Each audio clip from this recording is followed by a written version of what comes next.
significant time. How unpredictable is this exam? I think if I talk about all the 3 stages, it has its own unpredictability and it is on its own. बहुत सारा level ऐसा भी है जो इसका predictable है. जैसे prelims mains की बात करें तो there is something called as current affairs. If you know the themes that have been there in news, you can predict themes, not the questions, but you can predict कि इससे question आएगा. President का election हुआ है तो president के question उस पे MCQ आएगा. It's very obvious, you should have done that. Chandrayaan 3 launch हो रहा है तो उस पे question आ रहा है. तो ये चीज़ें I think थोड़ी predictability है, but unpredictability कम की कभी-कभी किसी section का level is really tough.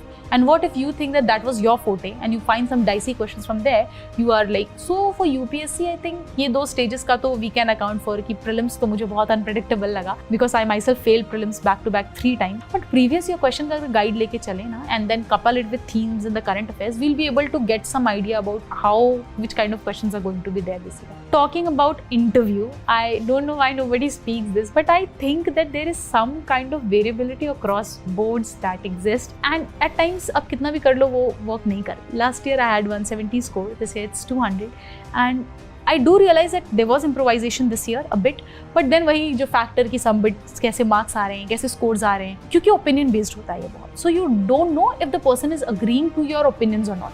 You both might not be on the same page with respect to that. So वो एक रह जाता है कि no matter how good answer in your mind it was, it cannot be what they were expecting from you.